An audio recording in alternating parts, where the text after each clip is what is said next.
हाँ जी, जय जिनेंद्र। दोस्तों, CS एग्जीक्यूटिव एंट्रेंस टेस्ट की हमारी ये थर्ड क्लास है। ऑलरेडी 2 क्लासेस हम लोग अपलोड कर चुके हैं अपने यूट्यूब चैनल पर। ये जो चैनल आपके सामने दिखाई दे रहा है आपकी स्क्रीन पर, दीप ज्ञान क्लासेस के नाम से आप सर्च करेंगे तो यूट्यूब पर मिल जाएगा। ये सारी क्लासेस हम लोग फ्री ऑफ कॉस्ट अवेल करवा रहे हैं स्टूडेंट्स को। तो जो भी क्लास रिकॉर्ड होगी वो सारी हम यूट्यूब चैनल पर डालते रहेंगे, ठीक है। नोट्स के लिए और हमसे जुड़े रहने के लिए हमारे व्हाट्सएप ग्रुप को ज़रूर ज्वाइन कीजिएगा। व्हाट्सएप ग्रुप का लिंक आपको हर वीडियो के डिस्क्रिप्शन बॉक्स में मिल जाएगा। प्लस जो प्लेलिस्ट का लिंक है, सारी वीडियोस का जो प्लेलिस्ट का लिंक है वो भी आपको डिस्क्रिप्शन बॉक्स में मिल जाएगा। और क्योंकि फ्री है तो अपने फ्रेंड्स के साथ शेयर करना मत भूलिएगा। सिर्फ अकेले फ़ायदा मत उठाइएगा, सबके साथ शेयर कीजिएगा। चलिए, फर्स्ट क्लास के अंदर हम लोगों ने डिस्कस किया था कि आपका बेसिक सिलेबस क्या है और CS क्या होता है, राइट। सबसे पहले तो ये बताना ज़रूरी है कि जो आप प्रोफेशनल कोर्स कर रहे हैं, आप क्या बनने जा रहे हैं, आपकी क्या ड्यूटीज़ होगी, क्या स्कोप होगा इस प्रोफेशन का फ्यूचर में आपके लिए, राइट। फिर सेकंड क्लास में हम लोगों ने डिस्कस किया था कि एक्चुअल में लॉ क्या होता है, इंडिया में लॉ बनाने का प्रोसीजर क्या है, लॉ बनाने की पावर किसके पास है, जो डिस्ट्रीब्यूशन दी हुई है कि किस मैटर पर कौन लॉ बना सकता है, वो सब हमने सेकंड क्लास में डिस्कस किया था। देखिए, हम लोगों ने सबसे पहले लीगल एप्टीट्यूड स्टार्ट किया है, आपका जो सब्जेक्ट है लीगल एप्टीट्यूड वाला पेपर। और जब हम उसको देखते हैं तो एक बड़ी क्लियर कट सी हमें चीज़ समझ में आती है कि ICSI का मोटिव है आपकी लीगल सेंस को क्रिएट करना, लीगल सेंस को एनहेंस करना। आपको लॉ पढ़ना आना चाहिए, लॉ पढ़ के उसको समझना आना चाहिए और फैक्ट्स के ऊपर उस लॉ के प्रोविजंस अप्लाई करना आना चाहिए, राइट। तो ये आपका सिलेबस स्टार्ट करने से पहले अगेन मैं आपको एक बार लॉ का स्ट्रक्चर समझाने की कोशिश करूँगा कि लॉ में क्या क्या पार्ट्स होते हैं, किसी भी लॉ के अंदर उसका कंप्लीट स्ट्रक्चर क्या होता है। आ जाइए जी। तो हम लोग कॉन्ट्रैक्ट एक्ट स्टार्ट करेंगे सबसे पहले। तो मैं कॉन्ट्रैक्ट एक्ट से ही आपको स्ट्रक्चर समझाने की कोशिश करता हूँ। ये देखिए जी, आप अपनी जो स्क्रीन पर देख रहे हैं इसे मैं कहूँगा इंडियन कॉन्ट्रैक्ट एक्ट का बेयर एक्ट। बेयर एक्ट का क्या मतलब होता है, ये वर्ड नोट कर लीजिए, bare act, BARE act. Bare act का मतलब pure, which is passed by the legislature. अगर हम सेंट्रल लेवल की बात करते हैं तो हमने डिस्कस किया था कि पार्लियामेंट पास करती है, अगर हम स्टेट लेवल की बात करते हैं तो स्टेट लेजिस्लेचर्स पास करती है। Bare act means which is the exact content which is passed by the legislature. उस कंटेंट में किसी ऑथर के कोई व्यूज़ नहीं है, कोई कमेंट्स नहीं है, कोई इंटरप्रिटेशन नहीं है किसी कोर्ट की, तो that is bare act, right. Exactly what is passed by the legislation. तो जी, हर एक्ट का देखिए एक नाम होता है। जैसे इस एक्ट का नाम क्या है, इंडियन कॉन्ट्रैक्ट एक्ट 1872, ठीक है। इसे हम बोलते हैं शॉर्ट टाइटल। क्या बोलेंगे इसे, शॉर्ट टाइटल। मैं चीज़ें लिखता जाता हूँ, आप भी अपनी जो भी नोटबुक आपने बनाई है, नोटबुक ज़रूर बनाइएगा, हर सब्जेक्ट की अलग से बनाइएगा। और जब भी क्लास देखने बैठे तो नोटबुक लेके बैठिएगा। हाँ जी, तो सबसे पहली चीज़ मैं कह रहा हूँ कि हर एक्ट के अंदर एक शॉर्ट टाइटल होता है। शॉर्ट टाइटल का मतलब क्या है, नेम ऑफ एक्ट, ठीक है। जैसे हमने कहा जी इंडियन कॉन्ट्रैक्ट एक्ट 1872। अच्छा, बाद में ये 1872 लगाया गया, ये कौन सा ईयर है? कहता है जी ये वो ईयर होगा जिस ईयर में एक्ट पास किया गया। जो नाम के पीछे ईयर होता है, जिस ईयर में एक्ट पास किया जाता है।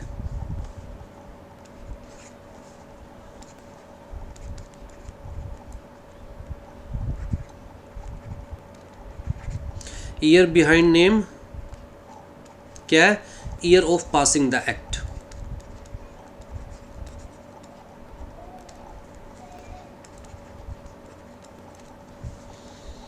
ठीक है, मेरी हैंडराइटिंग थोड़ी सी ऐसी ही है तो उसको आप एडजस्ट कर लीजिएगा। Year of passing the act, तो इसका मतलब इंडियन कॉन्ट्रैक्ट एक्ट को कब पास किया गया था, 1872 में। क्या ये जो ईयर ऑफ पासिंग है और जिस ईयर में एक्ट इफ़ेक्टिव होता है वो दोनों सेम होता है? कहता है जी सेम हो भी सकता है, डिफरेंट भी हो सकता है। सेम भी हो सकता है, डिफरेंट भी हो सकता है। जैसे अगर मैं इनकम टैक्स एक्ट की बात करूं तो इनकम टैक्स एक्ट 1961 है, right, but effective from 1 April 1962।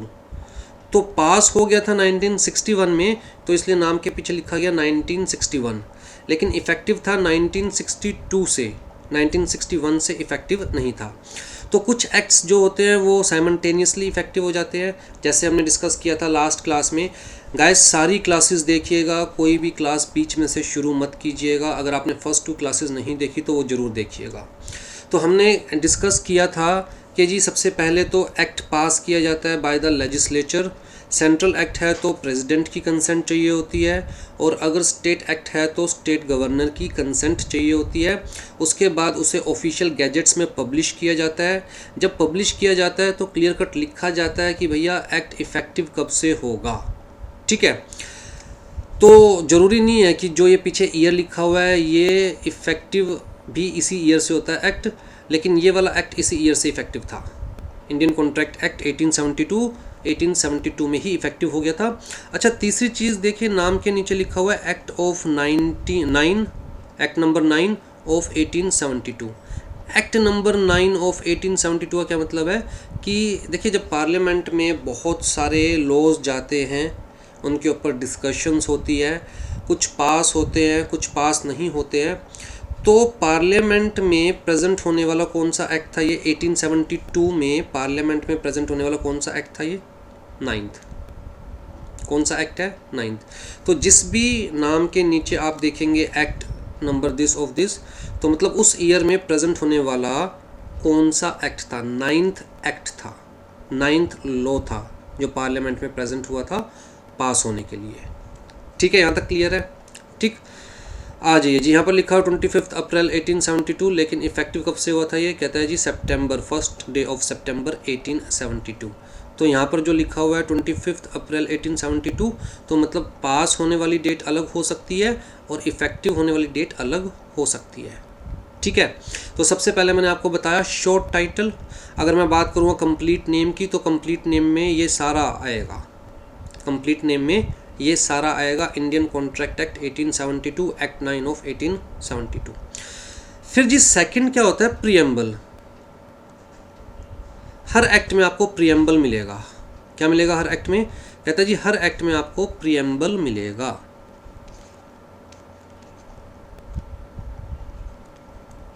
Preamble का क्या मतलब होता है? कहता है जी प्रीएम्बल ना, जो लॉ मेकर है, जिसने भी लॉ बनाया है, उसने क्या सोचकर लॉ को बनाया है। एक इंटेंशन होती है ना लॉ बनाने की, कि इस लॉ के पीछे की इंटेंशन क्या है। तो प्रीएम्बल बेसिकली उस इंटेंशन को क्लियर करता है। अब देखिए यहाँ पर जो प्रीएम्बल है वो क्या दिया हुआ है? Whereas it is expedient to define and amend certain parts of the law relating to contracts. इसका क्या मतलब हुआ? 1872 से पहले कोई भी यूनिफाइड लॉ नहीं था जो हर तरह के कॉन्ट्रैक्ट से डील कर सके। तो ये पहला ऐसा लॉ था जो कि सारे कॉन्ट्रैक्ट्स से डील कर रहा था, राइट। तो जी जो अलग अलग लॉ बने हुए थे कि कोई किसी कॉन्ट्रैक्ट के लिए अलग से लॉ बना हुआ था, किसी कॉन्ट्रैक्ट के लिए अलग से लॉ बना हुआ था, उन सब को अमेंड कर कर एक कॉमन प्लेटफॉर्म पर कोडिफाइड करना मेन मोटिव था इस एक्ट का। वेयर एज इट इज़ एक्सपीडिएंट, जहाँ ये ज़रूरत महसूस हुई, to define and amend certain parts of the law relating to contract, ठीक है। तो प्रीएम्बल बहुत इंपॉर्टेंट होता है। बेसिकली प्रीएम्बल क्या होता है? Intention of the law maker behind the law, intention of law maker behind law. तो प्रीएम्बल से हमें ये पता चल जाता है कि एक्चुअल में लॉ के पीछे की इंटेंशन क्या है, लॉ क्यों बनाया गया है, ठीक। बहुत इंपॉर्टेंट होता है समझने के लिए लॉ का, एक ओवरव्यू समझने के लिए। फिर जी प्रीएम्बल के बाद स्टार्ट होता है जी हमारे पास एक्चुअल में बॉडी, ठीक है। तो इसे मैं बॉडी कहूँगा। देखिए प्रीएम्बल आया, प्रीएम्बल के बाद फिर बॉडी स्टार्ट हुई हमारे पास।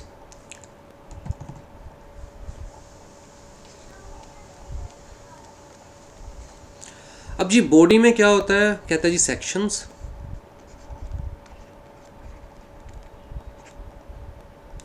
जितने भी सेक्शंस हैं उस एक्ट के अंदर सेक्शंस होते हैं बॉडी में। लेकिन सेक्शंस को ना जिस तरह आपकी बुक में कंटेंट्स को चैप्टर में डिवाइड कर देते हैं, भाई चैप्टर 1 में ये कंटेंट रहेगा, चैप्टर 2 में ये कंटेंट रहेगा, चैप्टर 3 में ये कंटेंट रहेगा, इसी तरह एक्ट में भी सेक्शंस को चैप्टर्स में डिवाइड कर देते हैं। जैसे कि आप यहाँ देख सकते हैं कि यहाँ पर हमारे पास स्टार्टिंग हुई प्रिलिमिनरी से, जहाँ पर हमें शो टाइटल एक्सटेंट कमेंसमेंट ये बताया जाता है। हर सेक्शन, हर एक्ट का सेक्शन 1 यही होता है कि जी एक्ट का नाम क्या है, शो टाइटल, एक्ट का नाम क्या है, एक्सटेंट मतलब एक्ट कहाँ पर एप्लीकेबल है, होल ऑफ इंडिया में एप्लीकेबल है या कोई पर्टिकुलर जगह है, कोई पर्टिकुलर स्टेट है, कोई पर्टिकुलर यूनियन टेरिटरी है जहाँ पर ये एक्ट एप्लीकेबल नहीं है, तो वो भी फर्स्ट सेक्शन में बताया जाता है, राइट। और कब से एक्ट एनफोर्सेबल होगा मतलब कमेंसमेंट, ये भी उसी सेक्शन में ही बताया जाता है। और सेविंग का क्या मतलब हुआ, यहाँ सेविंग भी दे रखा है एक। सेविंग का मतलब ये है कि अगर कोई एक्ट में क्लियर कट है कि जो पहले के कॉन्ट्रैक्ट्स हो चुके हैं उनके ऊपर ये एप्लीकेबल नहीं होगा, जो जैसा पहले हो चुका है उसको अमेंड नहीं किया जाएगा, तो वो फिर सेविंग्स में लिख देते हैं हम लोग, ठीक है। तो जनरली हर एक्ट के अंदर सेक्शन 1 क्या होगा, कहता है जी शो टाइटल, एक्सटेंट कहाँ पर एप्लीकेबल है होल ऑफ इंडिया के अंदर, या फिर कोई पर्टिकुलर स्टेट है, यूनियन टेरिटरी है, एरिया है जो एक्सक्लूडेड है, और कमेंसमेंट मतलब कब से एप्लीकेबल है। जैसे हमने इसके केस में पढ़ा कि 1 सितंबर 1872 से एप्लीकेबल है, ठीक है। और सेकंड जो सेक्शन होता है जनरली वर्ड यूज़ कर रहा हूँ मैं, हर एक्ट के केस में डेफिनेशंस होती है। इसके अंदर उसका हेडिंग दे रखा है इंटरप्रिटेशन क्लोज, लेकिन जितने भी आज की डेट में एक्ट पास होते हैं तो हेडिंग क्या होता है, डेफिनेशंस। जैसे कि अगर हम इनकम टैक्स एक्ट की बात करें या कंपनीज एक्ट की बात करें, सिक्योरिटीज़ एक्ट की बात करें, सेबी एक्ट की, तो उन सब में क्या होता है, सेकंड सेक्शन डेफिनेशंस। डेफिनेशंस का क्या मतलब होता है, कहता है जी जो पूरी बॉडी में वर्ड्स यूज़ करने वाले हैं, सेक्शंस में वर्ड्स यूज़ करने वाले हैं, इस एक्ट में वर्ड्स यूज़ करने वाले हैं, तो उन वर्ड्स का एग्जैक्टली क्या मतलब है, हमें वर्ड्स को किस पॉइंट ऑफ व्यू से लेकर चलना है। तो अगर कोई भी ऐसा वर्ड है जिसके 2 या 2 से ज़्यादा मीनिंग हो सकते हैं, तो डेफिनेशंस के अंदर उसको एग्जैक्टली डिफाइन कर दिया जाता है कि आपको इस एक्ट के पॉइंट ऑफ व्यू से, इस लॉ के पॉइंट ऑफ व्यू से इस वर्ड को इस तरीके से ही देखना है, यही मीनिंग लेकर चलना है, राइट। तो यहाँ पर लिखा हुआ है इंटरप्रिटेशन क्लोज। वैसे जनरली और एक्ट्स के अंदर आपको सेकंड सेक्शन क्या पाएगा, डेफिनेशंस। तो जी ये तो हमारे पास क्या हो गया, स्टार्टिंग, प्रिलिमिनरी, मुझे थोड़ा सा प्रोनाउंस करने में दिक्कत आती है, राइट। तो ये तो ये तो हो गया हमारे पास स्टार्टिंग। उसके बाद जी चैप्टर स्टार्ट हो गए। जैसे मैंने आपको बताया कि जी हर कंटेंट को चैप्टर्स में डिवाइड किया जाता है, तो एक्ट के अंदर भी सेक्शंस को चैप्टर में डिवाइड किया जाता है। तो देखिए चैप्टर 1 में सेक्शंस कहाँ से कहाँ तक है, कहता है इनिशियली तो सेक्शन 1 सेक्शन 2 है, लेकिन चैप्टर 1 के अंदर 3 से लेकर 9 तक है। अब यहाँ पर एक नोट करने वाली चीज़ मैं आपको क्या बताना चाह रहा हूँ कि सेक्शन नंबर दोबारा से स्टार्ट नहीं होते। ऐसा नहीं है कि 1 2 फिर चैप्टर 1 में दोबारा 1 2 3 4 स्टार्ट कर देंगे। सेक्शंस चलते रहते हैं, कंटिन्यूटी में चलता रहता है। अगर मैं चैप्टर 3 की बात करूँगा तो आप देखेंगे चैप्टर 3 के अंदर आगे से सेक्शंस चल रहे हैं। चैप्टर 2 के अंदर 9 के बाद 10 11 12 13 14 15, राइट। तो ऐसा नहीं है 9 के बाद दोबारा चैप्टर 2 में सेक्शन 1 सेक्शन 2 सेक्शन 3 स्टार्ट हो गया। सेक्शंस कंटिन्यूटी में चलते रहते हैं। जो चैप्टर की हेडिंग होती है वो उस चैप्टर की इंटेंशन को शो करती है कि इस चैप्टर के अंदर जो कंटेंट दिया हुआ है उस कंटेंट का इंटेंशन क्या था इस लॉ के पीछे, राइट। जैसे चैप्टर 1 की हेडिंग दी हुई है of the communication acceptance revocation of proposal, means chapter 1 is related to proposal, right. Offer में किस किस चीज़ से रिलेटेड है चैप्टर 1, कहता है जी ऑफ़र की कम्युनिकेशन से रिलेटेड है, ऑफ़र की एक्सेप्टेंस रिलेटेड है, ऑफ़र के रिवोकेशन से रिलेटेड है, ठीक है। तो जी यहाँ पर इन्होंने फिर कंटेंट को सेक्शंस में डिवाइड कर दिया। हर सेक्शन की भी अपनी एक हेडिंग होती है। जैसे सेक्शन 3 की हेडिंग क्या है, communication acceptance revocation of the proposal. ठीक, तो इस तरह जितने भी सेक्शंस होते हैं उन सेक्शंस को चैप्टर्स में डिवाइड किया जाता है, लेकिन दिमाग में रखिएगा कि सेक्शंस का जो नंबरिंग है वो कंटिन्यूटी में चलती है। ठीक है जी। अब देखिए यहाँ पर ये कंटिन्यूसली चलता जा रहा है। तो ये हमारी क्या है, बॉडी, ये हमारी क्या है, बॉडी। अब इसके अलावा भी कुछ एक्ट्स के पीछे आप देखेंगे शेड्यूल्स। शेड्यूल्स का क्या मतलब है, कहता है जी शेड्यूल्स भी एक्ट का ही पार्ट है। लास्ट क्लास में मैंने आपको समझाया था, शेड्यूल्स भी एक्ट का ही पार्ट है, राइट। ये हमारा एक्ट है, ये बॉडी है जिसमें सेक्शंस लिखे हुए हैं। सबसे इम्पोर्टेंट ये वाला पार्ट है।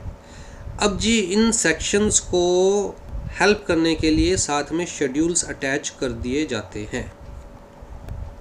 ठीक है, जैसे कंपनी लॉ में कहा कि अगर कोई डायरेक्टर का रिलेटिव है, रिलेटिव कौन, क्या मदर रिलेटिव की डेफिनेशन में आएगी, क्या फादर रिलेटिव की डेफिनेशन में आएगा, क्या सिस्टर या ब्रदर रिलेटिव की डेफिनेशन में आएगा, क्या step sister step brother relative की डेफिनेशन में आएगा, क्या ग्रैंड पेरेंट्स रिलेटिव की डेफिनेशन में आएगी। अब जी अगर रिलेटिव वर्ड की जगह हर सेक्शन में सबका ही नाम दिया जाए तो बड़ा लंबा हो जाएगा एक्ट। तो जी वर्ड रिलेटिव लिख दिया और रिलेटिव कौन होगा ये शेड्यूल में अटैच कर दीजिए, शेड्यूल में बता दीजिए। तो बेसिकली शेड्यूल्स क्या कर रहे हैं, हेल्प कर रहे हैं, मेन बॉडी की हेल्प कर रहे हैं। शेड्यूल्स को हम बोलते हैं हेल्पिंग हैंड्स।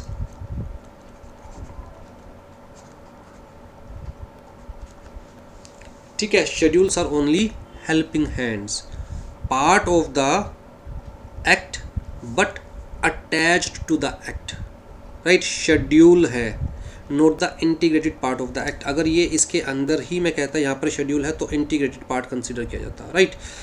डिफरेंस क्या हुआ, डिफरेंस ये हुआ कि मान के चलो शेड्यूल में कुछ लिखा हुआ है which is against the section, section में कुछ और लिखा हुआ है, शेड्यूल में कुछ और लिखा हुआ है, तो जी प्रोविजंस के बीच में कॉन्फ्लिक्ट हो रहा है। तो उस केस में शेड्यूल में जो लिखा हुआ है वो माना जाएगा या सेक्शन में जो लिखा हुआ है वो माना जाएगा। कहता है जी हमेशा वही माना जाएगा जो सेक्शन में लिखा हुआ है, राइट। अगर सेक्शन में जो लिखा हुआ है वो समझ नहीं आ रहा है और उसके बारे में कुछ शेड्यूल में दे रखा है तो we can take the help of schedule. Clear है।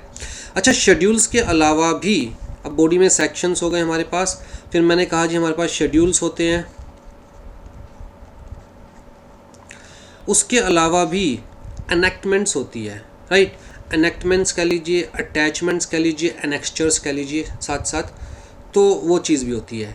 अभी जो अटैचमेंट्स की बात कर रहा हूँ या एनेक्स्चर्स की बात कर रहा हूँ मैं, A for attachment, A for annexure, right.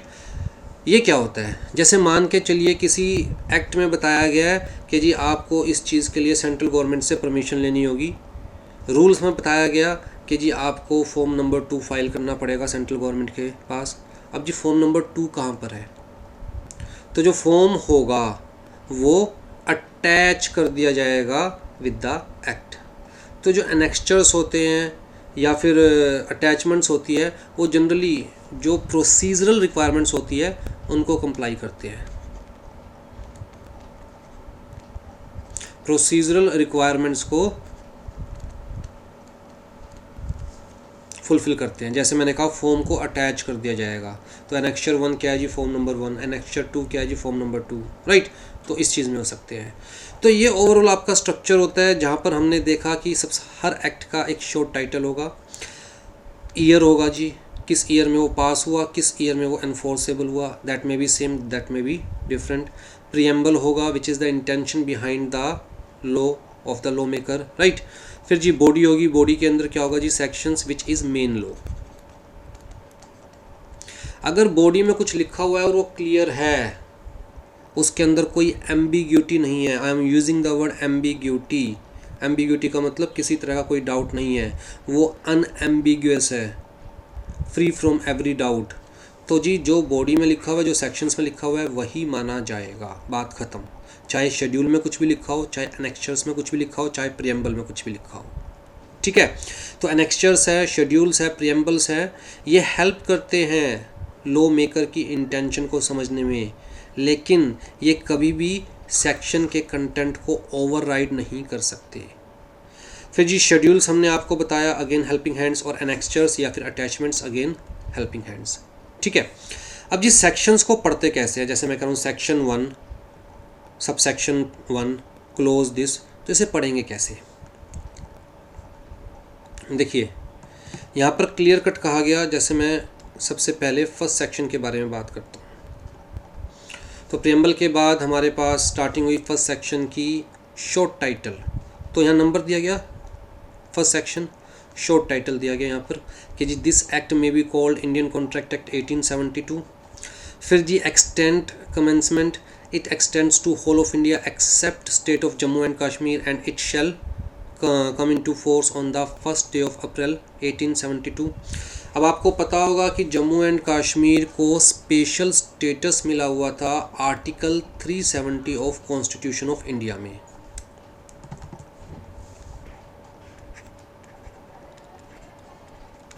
अच्छा, जब हम कोई भी लॉ पढ़ते हैं, कोई भी एक्ट पढ़ते हैं, तो हम सेक्शन यूज़ करते हैं। कॉन्स्टिट्यूशन ऑफ इंडिया में सेक्शन की जगह हम लोग आर्टिकल यूज़ करते हैं, आर्टिकल 1, आर्टिकल 2, आर्टिकल 3, आर्टिकल 4, ऐसे। ठीक है, तो ये article 370 of constitution of India में जम्मू एंड कश्मीर को स्पेशल स्टेटस दिया हुआ था। जब इंडिया आज़ाद हुआ और इंडिया ने जम्मू एंड कश्मीर को अपनी बाउंड्रीज़ में मिलाना चाहा, एक्वायर करना चाहा, तो जो यहाँ के राजा थे उन्होंने कुछ टर्म्स एंड कंडीशंस अपनी रखी कि जी हमारी ये टर्म्स एंड कंडीशंस मानी जाएगी तो हम इंडिया का पार्ट बन जाएंगे। ठीक है, उन टर्म्स एंड कंडीशंस को एक्सेप्ट किया गया और जम्मू एंड कश्मीर को एक स्पेशल स्टेटस दिया गया आर्टिकल 370 में। और जम्मू एंड कश्मीर अभी तक वो स्पेशल स्टेटस, वो स्पेशल प्रिविलेज एंजॉय कर रहा था, लेकिन जैसा कि अब आप जानते हैं कि करंट गवर्नमेंट ने इसको ख़त्म कर दिया है। Now Jammu and Kashmir is not having any special status, right. जो प्रिविलेजेस मिली हुई थी, एक जो स्पेशल स्टेटस ये था इसके अंदर कि चाहे सेंट्रल गवर्नमेंट कोई भी एक्ट पास करे, जम्मू एंड कश्मीर पर तभी एप्लीकेबल होगा जब जम्मू एंड कश्मीर की गवर्नमेंट उसे एक्सेप्ट करेगी, अदरवाइज जम्मू एंड कश्मीर पर एप्लीकेबल नहीं होगा। तो ये भी एक स्पेशल स्टेटस इस आर्टिकल में जम्मू एंड कश्मीर को दिया हुआ था। तो अब आर्टिकल 370 ही नहीं रहा तो जम्मू एंड कश्मीर के लिए कोई स्पेशल स्टेटस भी नहीं रहा, कोई स्पेशल प्रिविलेज भी नहीं रही। ठीक है, प्रिविलेज का मतलब एक एडिशनल, कहते हैं ना, अपर हैंड, कि हाँ जी मेरे पास तो ये प्रिविलेज है, और एडवांटेज। ठीक है जी, अब देखिए यहाँ पर लिखा हुआ है सेक्शन 2। अच्छा, मैं सेविंग्स भी पढ़ देता हूँ। Nothing herein contained shall affect the provisions of any statute. कहता है जो कॉन्ट्रैक्ट एक्ट में प्रोविजंस हम लोग बना रहे हैं, उन प्रोविजंस की वजह से किसी और एक्ट के, किसी और लॉ के, किसी और स्टैट्यूट के किसी प्रोविजन पर कोई अफेक्ट नहीं होगा। ठीक है, not hereby expressly repealed, nor any usages और custom of the trade, nor any incident of any contract not inconsistent with the provisions of this act. तो जी हमारी इंटेंशन जो करंट कोई भी लॉ है उसके प्रोविजंस को इफ़ेक्ट करना नहीं है। हमारी इंटेंशन जो इंडिया की कस्टम है, जो इंडिया की यूजेस है, जो इंडिया में ट्रेड में चल रहा है, उनको अफेक्ट करना नहीं है जब तक वो इस एक्ट के प्रोविजंस के साथ कॉन्फ्लिक्ट नहीं होते। ठीक है, आ जाओ जी इंटरप्रिटेशन क्लोज सेक्शन सेकंड। जो मैंने बताया जनरली हर एक्ट का क्या होता है, डेफिनेशंस। अब ध्यान से देखिएगा, जब किसी सेक्शन के बाद, सेक्शन की हेडिंग के बाद कुछ कंटेंट लिखा हुआ हो, रिपीट कर रहा हूँ, सेक्शन नंबर और हेडिंग के बाद कुछ कंटेंट लिखा हुआ हो और उसके बाद ABC लिखा हो या 1 2 3 लिखा हो, तो जी हम मान के चलेंगे सेक्शन 2 क्लोज ए। सेक्शन 2 क्लोज ए मतलब ये है कि ऑथर की इंटेंशन, लॉ मेकर की इंटेंशन बिल्कुल स्टार्टिंग से ही सेक्शन को डिवाइड करने की नहीं थी। उसने जी सेक्शन का नंबर दिया, सेक्शन की हेडिंग दी और उसके बाद उस सेक्शन को स्टार्ट कर दिया बिना डिवीजन के, उस सेक्शन को स्टार्ट कर दिया। तो ये जब स्टार्ट कर दिया तो फिर हम इसे क्या कंसिडर करेंगे, क्लोज। क्या कंसिडर करेंगे, क्लोज। होता कैसे है मैं आपको बता देता हूँ। सेक्शन, सेक्शन में सब सेक्शन, ठीक है, सब सेक्शंस के अंदर क्लोजेज, क्लोजेज के अंदर सब क्लोजेज,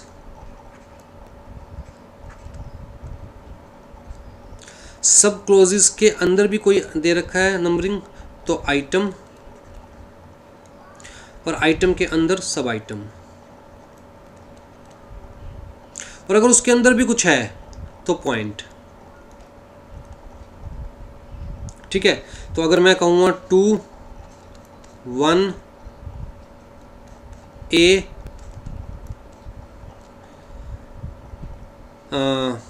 1 अगेन, फिर उसके अंदर मैं दोबारा A, तो जी ये क्या हुआ, कहता है जी this is section, this is subsection, section 2 subsection 1 clause A, sub clause 1,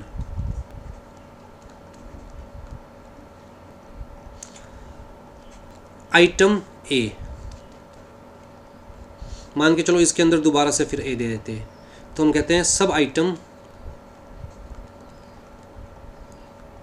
A, फिर दोबारा से नंबर दे देते 1 तो हम कहते हैं जी 0.1,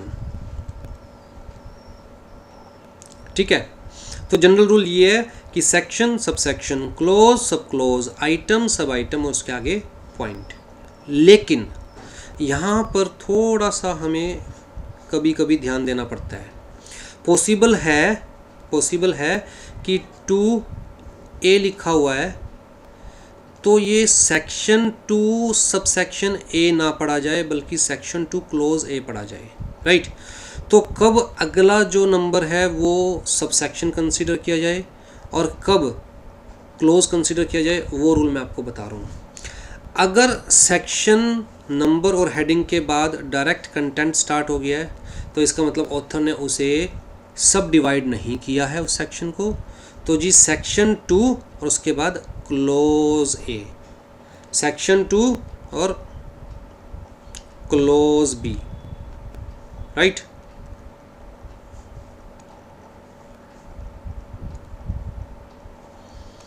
सेक्शन 2 क्लोज B। अब यहां पर क्या है, कहता है जी सेक्शन 3 हेडिंग दे दी और उसके बाद डायरेक्ट कंटेंट स्टार्ट कर दिया और कोई नंबरिंग भी नहीं है, सब डिवीजन भी नहीं है, तो सेक्शन 3 बात ख़त्म। अब यहाँ पर क्या है, कहता है जी सेक्शन 4 डायरेक्ट कंटेंट स्टार्ट कर दिया, राइट, यहाँ तक। फिर लाइन को कंटिन्यूटी में रखने की बजाय इन्होंने ब्रेक कर दिया लेकिन कोई नंबरिंग दी नहीं, तो उस केस में क्या बोलेंगे, पैराग्राफ 1, पैराग्राफ 2, ठीक है। अगर नंबरिंग नहीं दे रखी तो पैरा 1, पैरा 2 या पैराग्राफ आप बोल सकते हैं, ठीक। कुछ लॉज के अंदर चीज़ों को समझाने के लिए साथ साथ इलिस्ट्रेशंस भी दी गई होती है, तो इलिस्ट्रेशंस लॉ का ही पार्ट है। लेकिन अगेन मैं आपको बताऊंगा कि अगर सेक्शन क्लियर है तो उस केस में हमें सेक्शन की बात ही माननी है। Illustrations are also helping hands. जब सेक्शन क्लियर ना हो तो इलिस्ट्रेशंस के मीडियम से हम लोग उसके प्रोविजन समझने की कोशिश कर सकते हैं, लेकिन किसी भी केस में कोई इलिस्ट्रेशन भी सेक्शन के अगेंस्ट नहीं जा सकता। This is the main law, this content is the main law, ठीक है। आ जाइए जी, अब यहाँ पर देखिए हम कह रहे हैं जी रिवोकेशन हाउ मेड, और बिना नंबरिंग के यहाँ पर कंटेंट चालू हो गया, तो सेक्शन 6 क्लोज 1, क्लोज 2, क्लोज 3 इस तरह से कंसिडर किया जाएगा। अब यहाँ पर जो मैं आपको एग्जांपल देना चाहता हूँ,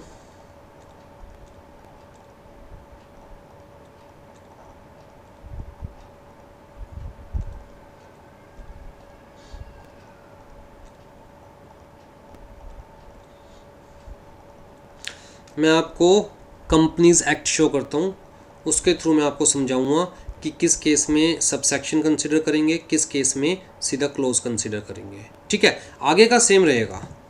दिक्कत क्या है कि इसे सेक्शन सबसेक्शन कंसिडर करेंगे या क्लोज।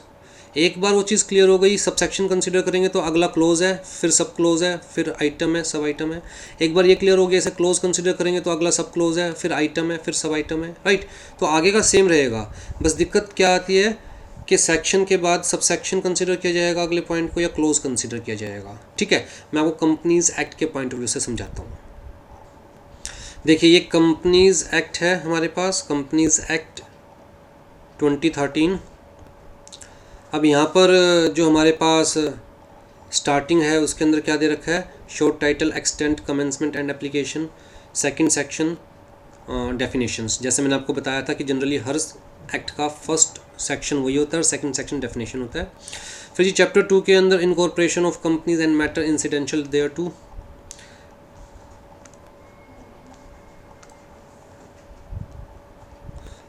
अब यहाँ क्या दिया हुआ है, section 3, right. Section 3 formation of company. फिर दिया सेक्शन 3A। अब जैसे 3 के बाद 3A दे रखा है, ये एक कैपिटल में है तो इसको अलग से सेक्शन कंसिडर किया जाएगा, सेक्शन 3 का पार्ट कंसिडर नहीं किया जाएगा, राइट। तो सेक्शन 3 और यहाँ सेक्शन 3A। अगर हम सेक्शन 3 को ओपन करते हैं तो ये आपके सामने सेक्शन 3 है।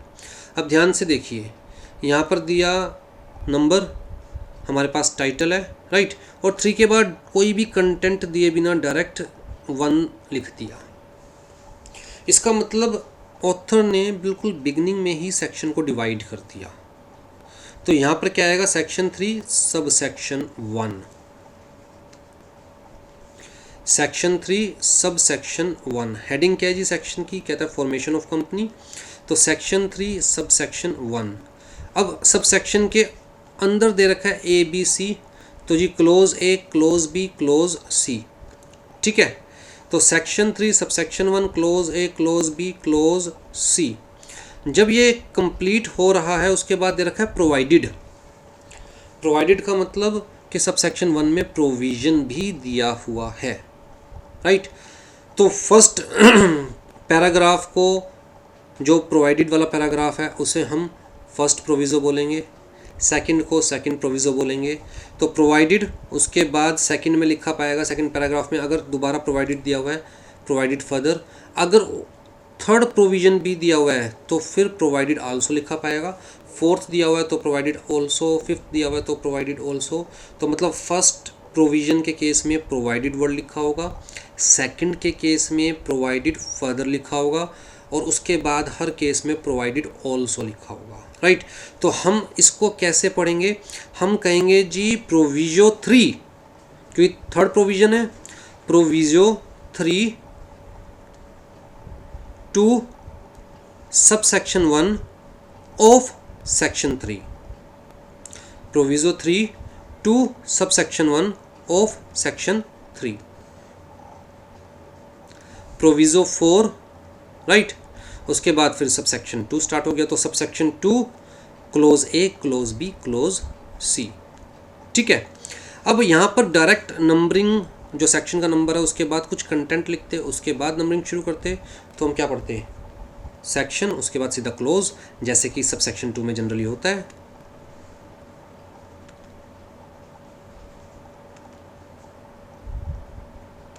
देखिए, नंबरिंग के बाद जो सेक्शन का नंबर है उसके बाद 1 की जगह कंटेंट दे दिया, in this act unless the contest otherwise requires.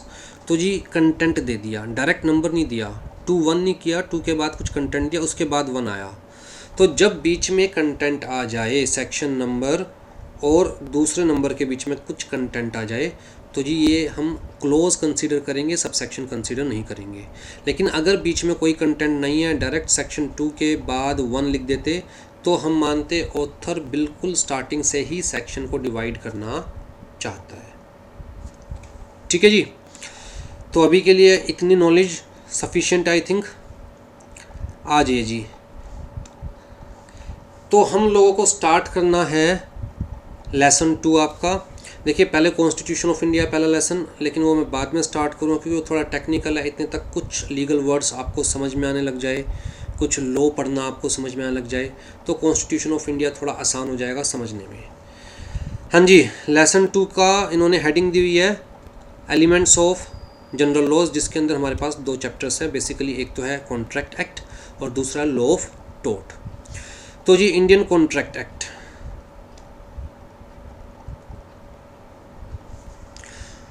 देखिए सबसे पहले हम लोग आपके बुक का कंटेंट समझने की कोशिश करेंगे, राइट। और उसको मैं एक एक वर्ड को बड़ा डिटेल में समझाता जाऊंगा और बताता जाऊंगा कि कौन सा वर्ड, कौन सी लाइन, कौन सा पैराग्राफ एमसीक्यू के पॉइंट ऑफ व्यू से इम्पोर्टेंट है। सबसे पहले इंडियन कॉन्ट्रैक्ट एक्ट का मैं एक ओवरव्यू आपको दे देता हूँ। देखिए कॉन्ट्रैक्ट एक्ट 1872, ये नाम है एक्ट का, ठीक है जी। An act related to contracts in India. कब से ये एनफोर्सेबल हुआ था? कहता है जी 1 सितंबर 1872 से। बहुत इंपॉर्टेंट एमसीक्यू है। एप्लीकेबल टू, कहता है जी whole of India except Jammu and Kashmir. अभी तक एक्सेप्ट जम्मू एंड कश्मीर चल रहा है, लेकिन एक्चुअल में मैं आपको बता चुका हूँ सेक्शन 370 अब रिपील कर दिया गया है, ख़त्म कर दिया गया है, राइट। अब जम्मू एंड कश्मीर को कोई स्पेशल स्टेटस नहीं दिया हुआ, लेकिन मुझे क्लियर नहीं है कि आपके जो एग्ज़ाम्स में पूछा जाएगा उसमें इस चीज़ को अभी कंसीडर किया जाएगा या नहीं किया जाएगा, राइट। एक्ट में अभी तक अमेंड नहीं किया गया, कॉन्ट्रैक्ट एक्ट को एज सच अमेंड नहीं किया गया है, राइट। अभी सिर्फ कॉन्स्टिट्यूशन को अमेंड किया गया है और वहाँ पर 370 को हटा दिया गया है, ठीक है। तो फॉर द टाइमिंग आप यही मान के चलिए, अगर हमारे पास कोई क्लैरिफिकेशन आएगी इस चीज़ से रिलेटेड तो हम आपको बता देंगे, ठीक है। तो whole of India except Jammu and Kashmir, whole of India except Jammu and Kashmir बहुत इंपॉर्टेंट एमसीक्यू है, ठीक है जी। इसका स्ट्रक्चर समझिए एक बार कॉन्ट्रैक्ट एक्ट का। जब कॉन्ट्रैक्ट एक्ट आया था 1872 में, 1872 आज़ादी से भी बहुत पहले, बाबा आदम के ज़माने का एक्ट है, राइट। दोस्तों जितना पुराना एक्ट है ना ये, उतना ही इम्पोर्टेंट एक्ट है। इनफैक्ट हिंदुस्तान में, इंडिया में रहने वाले हर इंसान को इस एक्ट के सारे प्रोविजंस पता होने चाहिए, और जो बाहर से इंडिया में आ रहा है उसको भी इस एक्ट के सारे प्रोविजंस पता होने चाहिए। देखिए हम डे टू डे लाइफ के अंदर बहुत सारे प्रोमिसेस करते हैं एक दूसरे से, राइट। हर प्रोमिस सीरियस नहीं होता, हर प्रोमिस में हमारी इंटेंशन नहीं होती कि हम वो प्रोमिस पूरा करें, लेकिन कुछ प्रोमिसेस ऐसे होते हैं जहां हम भी चाहते हैं कि हम अपना पार्ट परफॉर्म करें और हम ये भी चाहते हैं कि सामने वाला भी अपना पार्ट परफॉर्म करे, और अगर सामने वाला अपना पार्ट परफॉर्म ना करे तो हमारे पास कोई ना कोई लीगल रेमेडी होनी चाहिए, कोई होना चाहिए जो हमारी बात सुने, जो सामने वाले को कहे कि भैया या तो अपना पार्ट परफॉर्म करो, नहीं तो दूसरी पार्टी को जो नुकसान हुआ है वो नुकसान दो, ठीक है। Generally in case of commercial contracts, अगर मैं किसी दुकान पर टीवी लेने जा रहा हूँ, दुकानदार कह रहा है कि देखिए जी 3 साल की वारंटी है, अगर 3 साल तक कुछ भी ख़राब होता है तो हम लोग आपको रिप्लेस करके देंगे। अब इस केस में दुकानदार ने मुझसे प्रॉमिस किया और उस प्रॉमिस के बेसिस पर मैंने टीवी परचेज़ किया, कंसिडरेशन पे करी, राइट। अगर बाद में टीवी में कुछ खराबी आती है, दुकानदार टीवी लेने से मना कर देता है, रिप्लेस करने से मना कर देता है, तो क्या इस केस में मैं चाहूँगा कि या तो दुकानदार अपना प्रॉमिस, अपना पार्ट पूरा करे प्रॉमिस का? नहीं, तो भैया फिर मैं दुकानदार के अगेंस्ट कोर्ट में जाऊँगा, लॉ की हेल्प लूँगा दुकानदार के अगेंस्ट कि भैया या तो अपना पार्ट परफॉर्म करे ये, नहीं तो जो मुझे नुकसान हुआ है, जो मुझे डैमेजेस हुए हैं वो सामने वाला मुझे दे।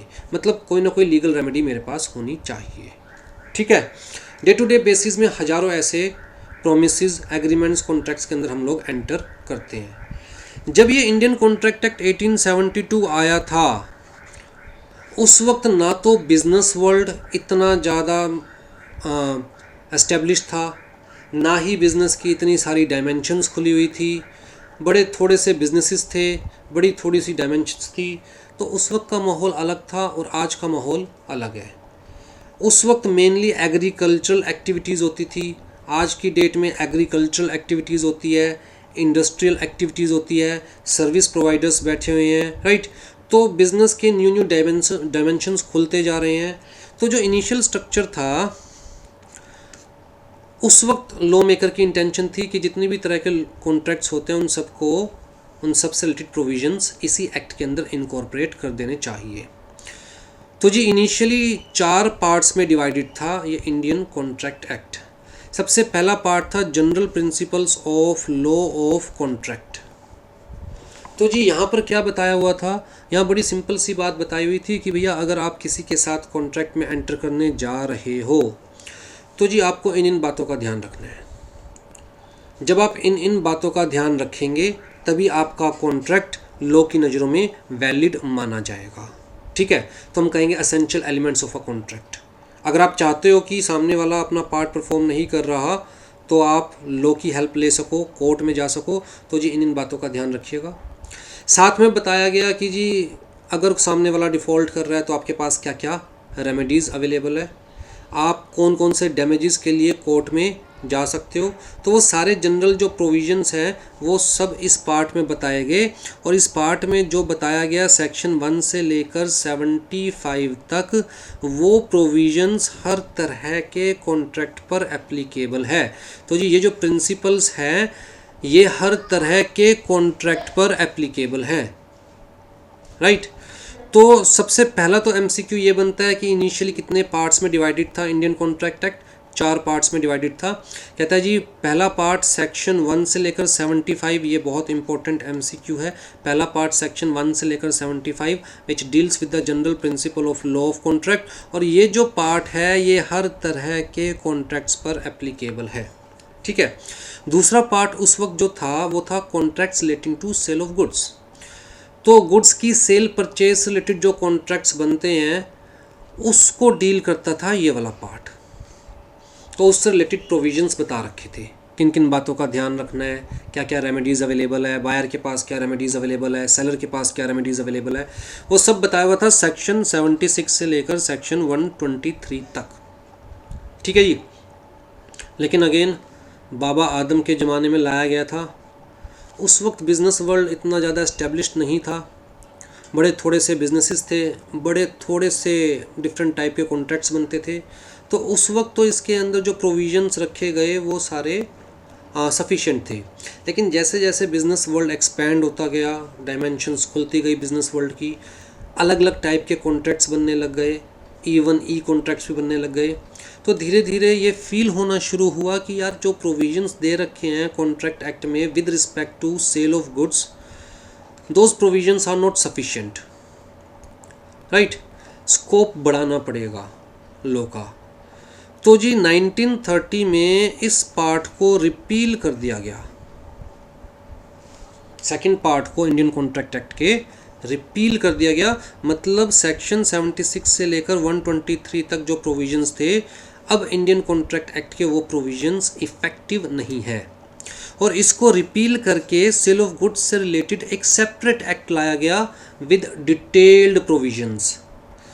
तो सेल ऑफ गुड्स एक्ट आया हमारे पास 1930 इस पार्ट को रिपील करने के बाद। रिपील का मतलब लास्ट क्लास में मैं आपको समझा चुका हूँ, इनइफेक्टिव करने के बाद, ठीक है। तो this part is not the part of contract act at present, ठीक। फिर जो थर्ड पार्ट था हमारे पास, that is related to special kinds of contracts. Special kind of contracts का मतलब जैसे कि प्लेज है, बेलमेंट है, एजेंसीज है, तो उस टाइप के कॉन्ट्रैक्ट से रिलेटेड ये पार्ट था हमारे पास, है इनफैक्ट अभी भी ये पार्ट हमारे पास, ठीक है। तो ये पार्ट अभी भी है हमारे पास। अब प्लेज क्या होता है, बेलमेंट क्या होता है, एजेंसी क्या होता है, वो सब डिटेल में समझेंगे।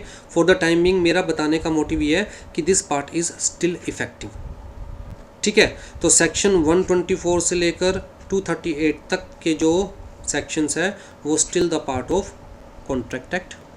और जो चौथा पार्ट था वो था with respect to contracts relating to partnerships. अब अगेन पार्टनरशिप्स के भी स्कोप बढ़ गए हैं, टाइप ऑफ पार्टनरशिप्स भी बढ़ गई है, राइट। बिजनेस वर्ल्ड एक्सपैंड हो रहा है, डायमेंशंस इंक्रीज हो रही है। तो यहाँ पर भी हमें लगने लगा कि यार जो प्रोविजंस कॉन्ट्रैक्ट एक्ट में है with respect to partnership they are not sufficient, हमें और डिटेल्ड लॉ चाहिए। तो जी इस पार्ट को भी रिपील कर दिया गया। 1932 में एक सेपरेट एक्ट लाया गया, पार्टनरशिप एक्ट 1932, ठीक। तो ना फिलहाल ये वाला पार्ट मतलब सेक्शन 239 से लेकर 266 तक इफ़ेक्टिव है, ना फिलहाल सेकंड वाला पार्ट मतलब सेक्शन 76 से लेकर सेक्शन 123 तक इफ़ेक्टिव है। सिर्फ दो ही पार्ट इफ़ेक्टिव है, एक फर्स्ट पार्ट सेक्शन 1 से लेकर 75 तक और एक थर्ड पार्ट सेक्शन 124 से लेकर 238 तक। क्लियर है जी यहाँ तक, ठीक है। तो ये अपने आप में पूरी स्लाइड ही MCQ है भाई। ये सेक्शंस आपको याद रखने पड़ेंगे कि कौन से पार्ट में कितने सेक्शंस आ रहे हैं, कहाँ से लेकर कहाँ तक आ रहे हैं, कौन सा पार्ट इफ़ेक्टिव है, कौन सा इनइफेक्टिव है, फर्स्ट पार्ट किस चीज़ से डील कर रहा है, थर्ड पार्ट किस चीज़ से डील कर रहा है, फोर्थ पार्ट किस चीज़ से डील कर रहा था, सेकंड पार्ट को रिपील करके कौन सा एक्ट लाया गया, फोर्थ पार्ट को रिपील करके कौन सा एक्ट लाया गया। तो ये पूरी स्लाइड अपने आप में क्या है, MCQ। इसी तरह जो पहली स्लाइड है वो भी अपने आप में क्या है, पूरी MCQ कि जी कब से एप्लीकेबल था कॉन्ट्रैक्ट एक्ट, कहाँ पर एप्लीकेबल था कॉन्ट्रैक्ट एक्ट, ठीक है जी। आ जाइए, तो ये आपका कॉन्ट्रैक्ट एक्ट स्टार्ट करेंगे हम लोग डिटेल में, एक एक लाइन को समझेंगे, एक एक वर्ड को समझेंगे, और जहाँ मुझे फील होगा वहाँ मैं स्लाइड्स बनाता रहूँगा। MCQs जो होंगे वो मैं व्हाट्सएप ग्रुप के ऊपर, स्लाइड्स जो होंगे व्हाट्सएप ग्रुप के ऊपर मैं शेयर करता रहूँगा, ठीक है। तो व्हाट्सएप ग्रुप से ज़रूर जुड़िएगा, हमारे साथ कनेक्टेड रहिएगा। अगर 3 दिन 4 दिन 5 दिन 7 दिन भी कोई मैसेज नहीं आता उस ग्रुप के ऊपर तो ये मत समझिएगा ग्रुप यूज़लेस है, राइट। हम सिर्फ तभी मैसेज करेंगे जब आपको कोई ना कोई इन्फॉर्मेशन देनी होगी। हम ज़रूरी नहीं है कि डेली बेसिस पर आपको डिस्टर्ब करेंगे। चलिए जी, नेक्स्ट क्लास में now we can start with Indian contract act, ठीक है। तो नेक्स्ट क्लास बहुत इंपॉर्टेंट होने वाली है, लेकिन समझ में तब आएगा जब आप सारी 3 क्लासेस, प्रीवियस 3 क्लासेस देख चुके होंगे। Take care.